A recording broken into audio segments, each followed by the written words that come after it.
What is the sign of the cross, and why do I often see Catholics making it? What significance does it really hold? Isn't making the sign of the cross kind of more of just like a cultural thing with no real purpose anyway? Well, let's find out. Hello, everyone, and welcome back to Saints and Skeptics. This is a podcast where we discuss common questions about the Catholic faith, the history of the church, the lives of saints and church doctors. We'll talk about theology, philosophy, and a whole lot more. My name is Michael Ryan. I'm so grateful that you've joined us today. On today's episode, we're going to discuss the sign of the cross, why Catholics use it, and really what it even means in the first place. Most of us have seen the sign of the cross before at least once, right? You've most likely seen it in movies or on television or just out and about in the world. And if you're Catholic, you've probably made the sign of the cross hundreds or even thousands of times yourself over the course of your life. At the most basic level, the sign of the cross it's a prayerful gesture. It's where Catholics, we touch our head, our chest, and both of our shoulders, and we say the words, "In the name of the Father, and of the Son, and of the Holy Spirit." Roman Catholics make the sign of the cross with the right hand moving from their forehead to their chest, then from their left shoulder to their right shoulder. Most Eastern Christians do it in a different order, so they'll do from their forehead to their chest, but then they'll do from their right shoulder to their left shoulder. This action is a declaration of faith. That's the most simple way to put it. It's a declaration of faith in the Holy Trinity, and it's also a way to invoke God's presence and his blessing. When Catholics are making the sign of the cross, we're doing it to remind ourselves of our baptism. We're expressing our belief in the Trinity, and then additionally, we're also seeking God's protection and his graces. The Catechism of the Catholic Church really emphasizes the sign of the cross as a form of prayer. But not only that, it's actually a sign of blessing, and it's an expression of the identity that's received as a Catholic through the sacrament of baptism. So the Catechism states, quote, "The Christian begins his day, his prayers, and his activities with the sign of the cross. In the name of the Father, and of the Son, and of the Holy Spirit. Amen." The baptized person dedicates the day to the glory of God and calls on the Savior's grace, which lets him act in the Spirit as a child of the Father.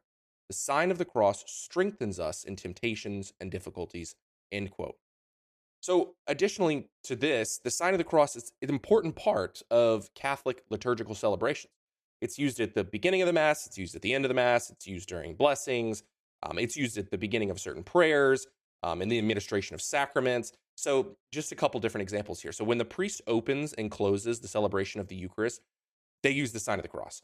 They're highlighting the entire liturgical action as being under the presence and the blessing of the Holy Trinity. And then in sacraments, like such as things like baptism or confirmation or anointing of the sick, the sign of the cross is a visible sign of God's grace that's being conferred through whatever the sacrament is that's taking place. And then in terms of a blessing, the sign of the cross accompanies many blessings, I would say most blessings, from blessing the faithful at the end of the Mass to blessing of objects or individuals. And this is reinforcing the connection between God's grace and the symbol of the cross itself. Historically speaking, it's not always looked exactly how it looks today. It dates back to very early Christianity. And so initially, it was just a simple tracing of a small cross on the forehead.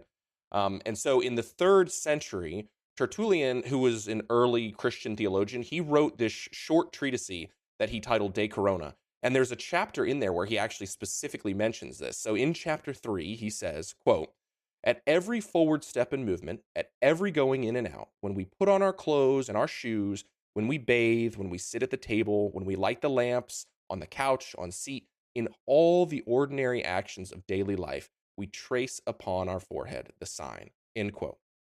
So starting a long, long time ago, it has slowly developed into the larger motion involving the forehead and the chest and the shoulders and everything that we're all familiar with today. So by the 4th century, it was basically common practice among Christians as a way of just blessing yourself as you went about the day. And so speaking of the 4th century, Saint Cyril of Jerusalem, he actually wrote about the sign of the cross during this time in his Catechetical lectures, where he stated, quote, "Let us not then be ashamed to confess the crucified. Be the cross our seal made with boldness by our fingers on our brow and on everything, over the bread we eat, the cups we drink, in our coming and going, goings out, before our sleep, when we lie down, when we rise up, when we are in the way, and when we are still. Great is that preservative. It is without price for the sake of the poor, without toil for the sick, since also its grace is from God. It is the sign of the faithful and the dread of devils, for he triumphed over them in it, having made a show of them openly. For when they see the cross, they are reminded of the crucified. They are afraid of him who bruised the head of the dragon. Despise not the seal because of the freeness of the gift. Out for this, the rather honor your benefactor. End quote. So as Christianity was becoming more publicly accepted after the Edict of Milan, so this was going to be around 313 AD, the use of the sign of the cross expanded and it slowly started to take on greater visibility. So during this period, the gesture was evolving from the simple forehead sign, like what St. Cyril mentions when he says, so by our fingers on our brow, he's talking about that simple forehead sign. And it's evolving into include larger movements across the upper body. So around this time, around 313, apologies, and later, that's when Christians began tracing a larger cross. So they were touching the forehead, the chest, the shoulders, etc. And this shift from using this smaller cross to a larger cross made over the whole body, it took time.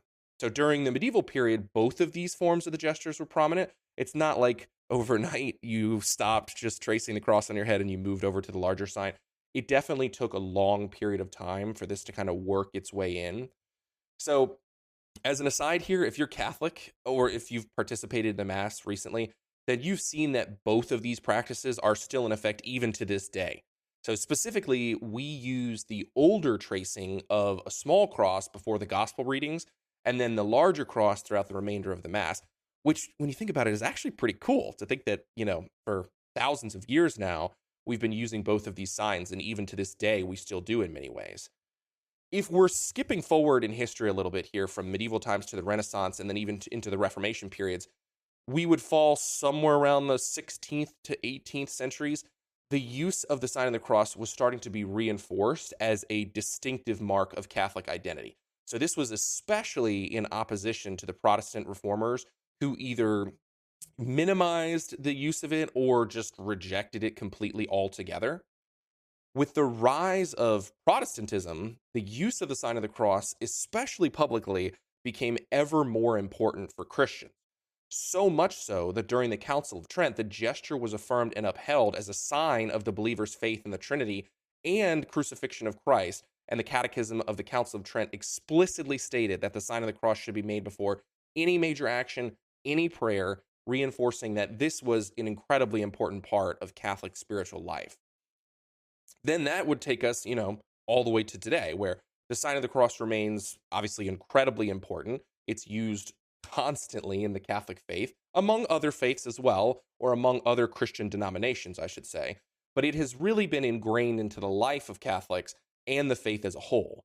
It continues to be a marker of Catholic identity, who we are. And like I mentioned, it's recognized by other Christian denominations. So like in Eastern Orthodoxy, some Anglican churches, some Lutheran churches, they still use some form of the sign of the cross. So for Catholics, it's a physical reminder of our baptism, invoking that Holy Trinity, and then also we're reminding ourselves of Christ's sacrifice on the cross. And then the last thing is that it really does serve as a public affirmation of faith and an act of prayer in itself. If you're in public and you're making that sign of the cross, other people are seeing it for sure. So with all of that being said, many people still wonder, and I just had a conversation not that long ago with someone who was wondering, why bother? Like, what is the significance of using the sign of the cross, right? We know it's been used for thousands of years. We know it's symbolic, but do you really need to do that? Like, is it really that important? And the answer is to Catholics, yes, it's incredibly important because of all the things we discussed. But the sign of the cross is fundamentally, it's a profession of faith. You're professing your faith in the Holy Trinity. You're saying the Father, the Son, and the Holy Spirit. Each part of the gesture, it corresponds to the invocation of each person of the Trinity itself. So by making this sign of the cross, as Catholics, we're reaffirming our belief in one God in three divine persons, which is the central tenet of our Christian faith. So Additionally, on top of that, it's just a way to acknowledge Christ's redemptive sacrifice. So the cross that Christ was crucified on is a symbol of his crucifixion, and in that crucifixion, he brought us salvation. So the gesture is a way of remembering and honoring Christ's passion. And I would say that remembering and honoring the fact that Christ was willing to die for us is pretty significant and pretty important. And then, oftentimes people also say, well, why should I do it? Can't we, remember the Trinity and venerate Christ in other ways? Yes, of course, but it's just a very simple and profound way of sanctifying the moment and acknowledging God in everyday life. It can really help keep God top of mind. It's a major part of our history, and it's also a major part of what the current teachings of the Catholic Church are. Additionally to all of that, it's just a good way to represent your faith. It's a good way to show others that, you are Catholic. Although, again, other Christian denominations do it. Catholics tend to be the ones who kind of do it most often and especially use it the way that we've discussed it. Which kind of brings me to something that other people have discussed before, which is why do Eastern Orthodox Christians make the sign of the cross differently? Like we discussed earlier, they touch the right shoulder before they touch the left shoulder. So it's kind of opposite of what Roman Catholics do. And, after doing a little bit of research on this, what I realized is that the variation is tied to theological symbolism. So it symbolizes the movement from Christ, who sits at the right hand of God, bringing grace and salvation from the right to the left. So it symbolizes the transfer of spiritual power. So another way to say it is that the movement from the right to the left represents the spreading of God's grace from the power of heaven on the right to earth on the left. Another interesting difference is that in the Orthodox tradition, the sign of the cross is made just using 3 fingers. So you're going to use your thumb, your index, and your middle fingers to represent the Holy Trinity. So that's the Father, the Son, and the Holy Spirit, 1 for each finger. While the other 2 fingers, the ring and the pinky finger, are kind of just tucked into the palm. It's different from Roman Catholicism because in Catholicism, oftentimes we just use the entire hand rather than only the 3 fingers. So if you're really paying attention when someone's making the sign of the cross, you might be able to glean whether or not they are Eastern Orthodox or Roman Catholic just by the way that they do it. Oftentimes when I'm thinking about things that we do consistently within the Catholic faith, people will always question, but where does that come from? Tell me where in Scripture it says that you're supposed to make the sign of the cross, because I follow Scripture and the writings of God, and so that's what I'm most interested in. And to that, I say, that's awesome. Let's talk about it, right? So the specific gesture of making the sign of the cross, especially the one that we know today, is not explicitly described in Scripture, right? But the concept of marking oneself with some sort of sign to indicate belonging to God can be found in multiple places throughout Scripture. So, for instance, the Old Testament speaks of marking the faithful with a protective sign. So, this is a quote from Ezekiel here. This is chapter 9, verse 4. And the passage reads the following quote, "And the Lord said to him, Pass through the city, through the midst of Jerusalem, and mark an X on the foreheads of those who grieve and lament over all the abominations practiced within it. To the others, he said in my hearing, Pass through the city after him and strike. Do not let your eyes spare. Do not take pity. Old and young, male and female, women and children, wipe them out. But do not touch anyone marked the X." End quote. Additionally, the New Testament mentions the importance of being sealed in Christ and marked with the Holy Spirit. And this is found, again, in multiple different instances. So in Ephesians, they mention this. In the book of Revelation, they mention this. And so this idea of being sealed by Christ and being marked with the Holy Spirit is mentioned multiple different times throughout the Bible.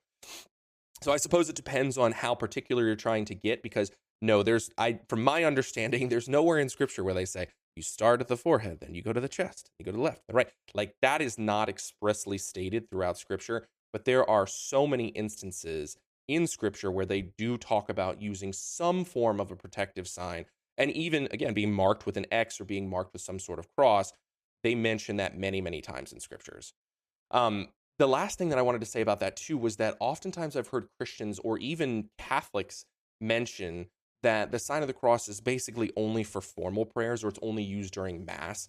You're not going to really see it outside of that very often. And while that is true, the sign of the cross will often or most often be used in some form of formal prayer or in the Mass. It's not only used during those times. the Catholic tradition encourages us that the sign of the cross is a way to sanctify all moments of life.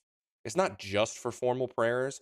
It's common to make the sign of the cross when doing all sorts of things, like when you're waking up or before meals, or let's say you're afraid, you're in a moment of fear, or especially if you're in a moment of temptation, right? That's a really great time to start making it. Oftentimes we make it before going to sleep.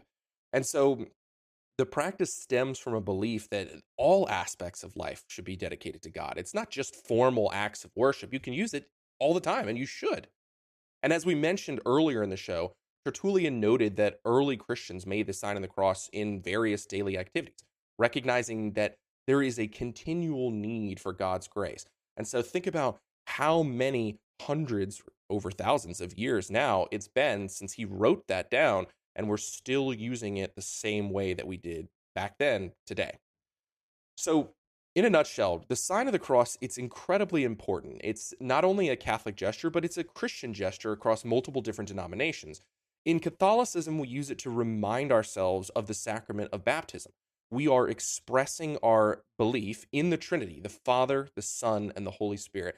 And we're also looking to seek God's protection and his graces. It's been used for so long, and it's become so ubiquitous with Catholicism that it also serves as a miniature act of evangelization and support of the faith, especially when it's done around other people.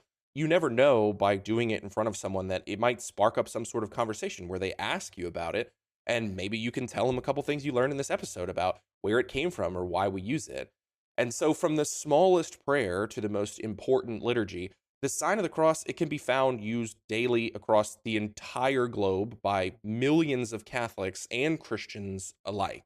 And it has been for thousands of years now. So that about wraps it up. This is a little bit of a shorter episode today, but I do hope that it was helpful in providing you with some additional detail regarding the sign of the cross, and also some of those questions or misconceptions that you may hear. I'm always amazed about how robust and deep the history of our faith is.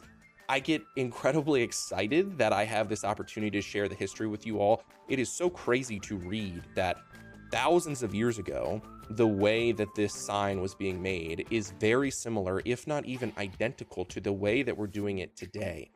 Catholicism has some of the deepest history I've seen in any realm of life, and I love to learn about it. And I also love to bring it to you all as well. So I just want to say that I'm so grateful that you all joined me again for today's show, and I'm going to hope that you consider joining me for the next one as well.